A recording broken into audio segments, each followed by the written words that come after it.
Kodangal lift irrigation విషయంలో కూడా టెండర్లు ఫ్లోట్ కాకముందే 2 నెలల ముందే నేను చాలా స్పష్టంగా చెప్పాను, ఈ టెండర్లు ఖచ్చితంగా రెవెన్యూ మంత్రివర్యులు శ్రీ పొంగురెడ్డి శ్రీనివాసరెడ్డి కంపెనీకి సంబంధించిన రాఘవ కన్స్ట్రక్షన్కి ఇవ్వబోతున్నారని చెప్పాను. ఇంకొకటి వాళ్ళ ఆస్థాన గుత్తేదారుకి ఇవ్వబోతున్నారు, ఆస్థాన గుత్తేదారు మెగాకి ఇవ్వబోతున్నారని చెప్పాను.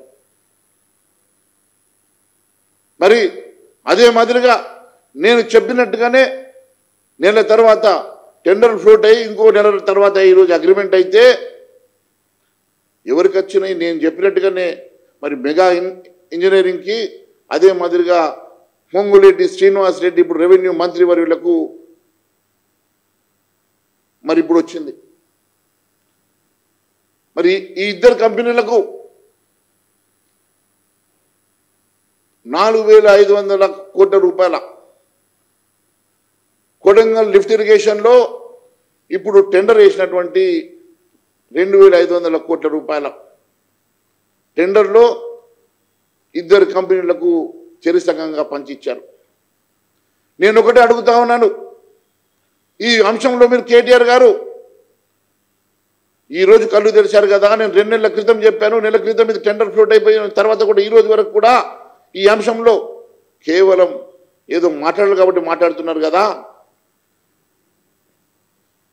దీంట్లో ఈ మంత్రి గారికి సంబంధించినటువంటి కంపెనీకి రావాలంటే ఒక మంత్రిగా ఉన్నటువంటి వ్యక్తికి, ఆయన కుటుంబానికి సంబంధించినటువంటి కంపెనీకి ఈరోజు 1,000 కోట్ల రూపాయల కాంట్రాక్టు దారాదత్తం చేస్తున్నారంటే ఇది కాన్ఫ్లిక్ట్ ఆఫ్ ఇంట్రెస్ట్ కాదా? ఇది ఆఫీస్ ఆఫ్ ప్రాఫిట్ కాదా? ఇది అధికార దుర్వినియోగం కాదా? ఆయన మంత్రి పదవిలో కొనసాగడానికి గంట సేపు కూడా కొనసాగడానికి నైతిక అర్హత ఆయనకు లేదు. ఇది దుర్మార్గం అని చెప్పి నేను తెలియజేస్తా ఉన్నాను. ఈరోజు రాజకీయాల కోసం జీవించే రాజకీయ నాయకులు, ప్రజల మధ్య నుండి ప్రజల పక్షాన్ని నిలబడి రాజకీయ నాయకులు ఒకవైపు ఉంటే, కేవలం ఈ రాష్ట్రాన్ని ప్రజా సొమ్ముని 1,000 కోట్ల రూపాయలు దోచుకొని ధనబలంతో రాజకీయం చేసేటువంటి మీరు ఈరోజు ఏ రకంగా ఈరోజు మీరు అధికారంలో ఉండి మంత్రిగా ఉండి ఈ కంపెనీ ఏ రకంగా ఈ కంపెనీని మీరు ఫ్లోట్ చేసేసుకొని 1,000 కోట్ల రూపాయల కాంట్రాక్ట్ ఇప్పించుకోగలుగుతున్నారు? దాని గురించి కేటీఆర్ గారు మాట్లాడతలేరు. ఏదో ఛాలెంజ్లు చేసుకున్నారు.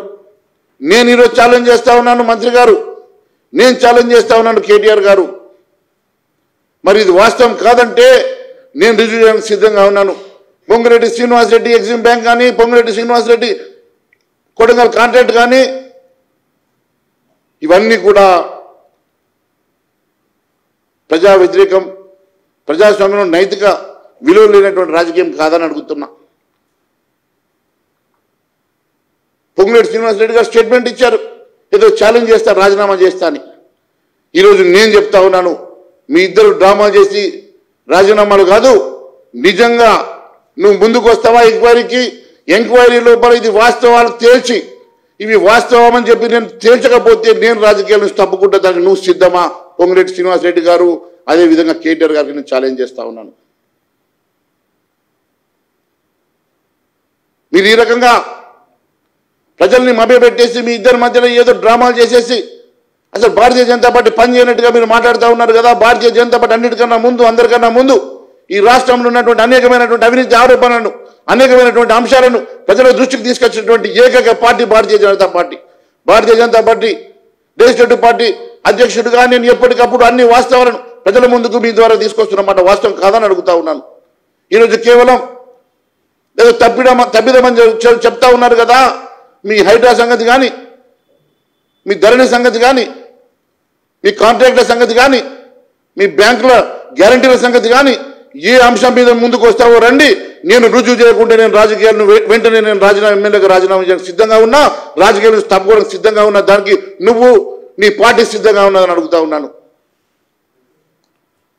కేవలం మాటల గారడితోటి ప్రజల్ని మభ్యపెట్టేటువంటి రాజకీయాలు దయచేసి మానుకోవాల్సిందిగా, బురద జల్లే రాజకీయాలు మానుకోవాల్సిందిగా నేను కేటీఆర్ గారికి, పొంగులేటి శ్రీనివాసరెడ్డి గారికి హితవు చెప్తా ఉన్నాను. అంతేకాదు, అన్నిటికన్నా ముఖ్యమైనటువంటి అంశం కూడా ఈరోజు మీ అందరికీ నేను తెలియజేస్తా ఉన్నాను. ప్రతి అంశం మీద బహిరంగ లేఖలు మీ ద్వారా నేను రిలీజ్ చేశాను. ఆ రోజు హెట్రో విషయంలో కానీ, సివిల్ సప్లై విషయంలో కానీ, ఆర్ఆర్ ట్యాక్స్ విషయంలో కానీ, అమృత్ విషయంలో కానీ, బ్యాంకు విషయంలో కానీ, సుంగిశాల విషయంలో కానీ, కొడంగల్ హైడ్రా ఏ అంశం వచ్చినా నేను ఎప్పటికప్పుడు బహిరంగ లేఖలు ముఖ్యమంత్రి గారు రాస్తూనే కేంద్రానికి నివేదిక ఇచ్చిన మాట నేను ఈరోజు గుర్తు చేస్తా ఉన్నాను. కేంద్రం దర్యాప్తుకి సిద్ధంగా ఉన్నది. ముఖ్యమంత్రి గారు నిజంగా మీకు చిత్తశుద్ధి ఉంటే, నిజంగా మీకు కేసీఆర్ మీద, టీఆర్ఎస్ పార్టీ మీద ప్రేమ లేకుంటే, మీ అందరి మధ్యన చీకటి ఒప్పందం లేకుంటే ఎందుకోసం అని చెప్పి మీరు సిబిఐ ఎంక్వైరీ అడగడం లేదని చెప్పి నేను ప్రశ్నిస్తున్నా. ఈరోజు కేసీఆర్ని, టీఆర్ఎస్ని కాపాడుతున్నది కాంగ్రెస్ పార్టీని చెప్పడానికి ఇంతకన్నా రుజువు ఏం కావాలని చెప్పి నేను అడుగుతా ఉన్నాను.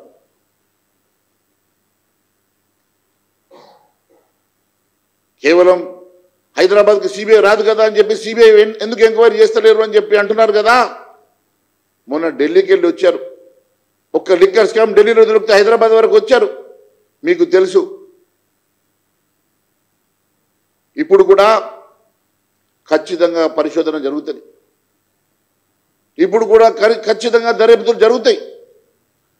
కేవలం టీఆర్ఎస్ పార్టీ మీద ఉన్న ప్రేమతోటి కాంగ్రెస్ పార్టీ ఇంకా సిబిఐ ఎంక్వైరీ కోసం అడగకపోవడమే ఆలస్యం అని చెప్పి నేను తెలియజేస్తా ఉన్నాను.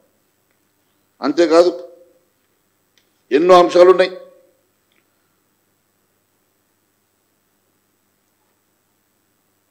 అంతేకాకుండా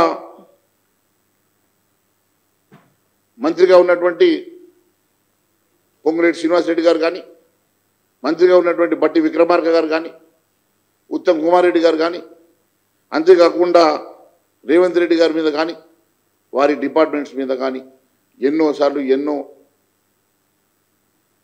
వాస్తవాలతోటి, ఎవిడెన్సెస్ తోటి మేము మీ ద్వారా ప్రజల్లోకి తీసుకెళ్ళిన మాట గుర్తు చేస్తూ ఉన్నాం. కేవలం ఇక్కడ పరిస్థితి ఎట్లా ఉందంటే, రాష్ట్ర ఆర్థిక పరిస్థితి పూర్తిగా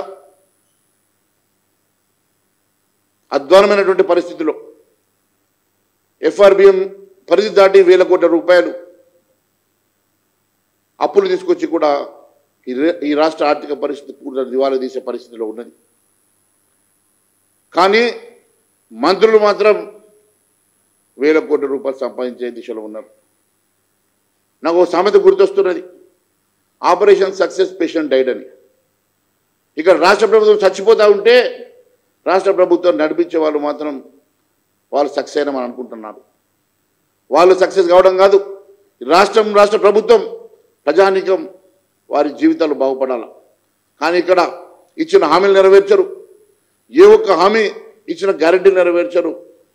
కానీ ఇన్ని కుంభకోణాలు వచ్చినా, ఇన్ని అంశాలు వచ్చినా, ఇన్ని ప్రజా వ్యతిరేక విధానాల మీద మేము ఎప్పటికప్పుడు మాట్లాడినా దేని మీద స్పందించినటువంటి ఈ ప్రభుత్వం, ప్రధాన ప్రతిపక్షం పేరుకే ఉన్నటువంటి కేటీఆర్ గారు ప్రధాన ప్రతిపక్షం చెప్పుకునేటువంటి టీఆర్ఎస్ పార్టీ కానీ ఇప్పటి వరకు ఈ అంశాల మీద ఎక్కడ కూడా మాట్లాడరు. ఎందుకంటే వారి మధ్యలో ఉన్నటువంటి చీకటి ఒప్పందమే అని చెప్పి నేను తెలియజేస్తా ఉన్నాను. ఈరోజు నేను చెప్తా ఉన్నాను, ఎవరో చెప్పినందుకో నేను మాట్లాడలేదని కాదు. నేను ప్రతి అంశం ఎప్పటికప్పుడు ఆన్ రికార్డ్ నేను రాసినటువంటి లెటర్లు కానీ, నేను ఇచ్చినటువంటి బహిరంగ లేఖలు కానీ, నేను చేసినటువంటి ప్రతి అంశం కూడా నేను ఈరోజు నా దగ్గర రికార్డ్స్తో సాధన పెట్టుకొని నేను ఎవరెవరికి ఎప్పుడెప్పుడు పంపించానో నా దగ్గర రికార్డ్స్ ఉన్నాయి. ఖచ్చితంగా అన్ని అంశాల మీద పోరాటం చేస్తున్నాం. మీకు కావాలంటే కేటీఆర్ గారు గత 10 సంవత్సరాల్లో ఈ రాష్ట్రంలో జరిగినటువంటి అవినీతి కానీ, ఈ రాష్ట్రంలో జరిగినటువంటి కుంభకోణాలు కానీ, ఈ రాష్ట్రాన్ని ఏ రకంగా దివాలా తీసిన అంశాలు కానీ రోజు ప్రెస్ మీట్ పెట్టిన 6 నెలలు సరిపోనంత డాటా నా దగ్గర ఉన్నది. అంతేకాదు, ఈ రాష్ట్ర ప్రభుత్వం 9 నెలల లోపల చేసినటువంటి అరాచకాలు, 9 నెలల్లో చేసినటువంటి అవినీతి నేను రోజు మాట్లాడినా ఇంకొక 6 నెలలు మాట్లాడగలుగుతా. సంవత్సరం సరిపోయేంత నేను ఇంకోటి ఏది మాట్లాడినా కూడా ఎవిడెన్స్ లేకుండా మాట్లాడను. సంవత్సరం పొడుగా ప్రతిరోజు ఏదో ఒక అంశం మీద ఈ రాష్ట్ర ప్రభుత్వంలో జరుగుతున్నటువంటి అవినీతి మీద, అక్రమాల మీద, ప్రజా వ్యతిరేక విధానాల మీద మాట్లాడడానికి నా దగ్గర ఇంకా సంవత్సరంకి సరిపోయేంత డాటా నా దగ్గర ఉన్నది. రోజు మాట్లాడమన్నా మాట్లాడతా. ఈరోజు నేను ఒకటే చెప్తా ఉన్నాను, ప్రధానమైనటువంటి అంశాలు, ప్రధానమైనటువంటి ఆరోపణలు ఈ రాష్ట్ర ప్రభుత్వంలో ప్రజా వ్యతిరేక విధానాలు, వీటిని ఎప్పటికప్పుడు ఎంచుకొని వీటి మీద ఖచ్చితంగా ప్రజా పోరాటం చేస్తున్నాం. నేను ఒకటే అడుగుతా ఉన్నాను, కేటీఆర్ గారు దయచేసి మీరు బురద జల్లేటువంటి నీచమైన రాజకీయాలు దయచేసి మానుకోవాలి. మీరు చదువుకున్న వాళ్ళు అనుకున్నా కానీ మీరు ఈ రకంగా మరి బురద జల్లే రాజకీయాలు, భారతీయ జనతా పార్టీ పనిచేస్తలేదని చెప్పే ప్రయత్నం చేయడము, లేకుంటే మహేశ్వర్ రెడ్డి గారు మాట్లాడుతుంటే మహేశ్వర్ రెడ్డి గారిని ఎవరు ఆపుతున్నారని చెప్పేసి ఢిల్లీ నుంచి మా పార్టీ ఆపుతుందని చెప్పేటువంటి నీచమైనటువంటి ఆరోపణలు, నీచమైనటువంటి రాజకీయాలు దయచేసి మానుకోవాలా. ఎందుకంటే మీకు తెలుసు, నేను ఏ సబ్జెక్ట్ అయినా స్టడీ చేయకుండా ఎవిడెన్స్ లేకుండా మాట్లాడడం నేను ఖచ్చితంగా మాట్లాడతాను. ఈరోజు కూడా చెప్తా ఉన్నాను, మీరు గతంలో చేసినటువంటి, మీరు గత 10 సంవత్సరాల్లో ఈ రాష్ట్రంలో చేసినటువంటి అరాచకాల మీద మాట్లాడమంటే ప్రతిరోజు ఎవిడెన్స్ తోటి మాట్లాడడానికి నా దగ్గర 6 నెలలు మాట్లాడే డాటా ఉన్నది. ఈరోజు కూడా చెప్తా ఉన్నాను, ఈ రాష్ట్ర ప్రభుత్వం చేసేటువంటి అరాచకాలు, అవినీతి మీద కూడా ఖచ్చితంగా మాట్లాడతాను. అంతేకాకుండా మరి పొంగురెడ్డి శ్రీనివాసరెడ్డి గారికి నేను ఒకటే చెప్తా ఉన్నాను, ఛాలెంజ్లు చేసుకోవడం కాదు, నిజంగా మీకు దమ్ము ధైర్యం ఉంటే సమయం చెప్పండి, ఎక్కడికి రమ్మంటారో, మరి ఎక్కడ ఏ అంశం మీద మాట్లాడమంటారో నేను రుజువులతో నేను నిరూపించకున్నా నీవు రాజీనామాకు సిద్ధమా, నేనైతే రాజీనామాకు సిద్ధమని మరొకసారి తెలియజేసుకుంటూ మరి ఈ అవకాశం ఇచ్చిన ధన్యవాదాలు.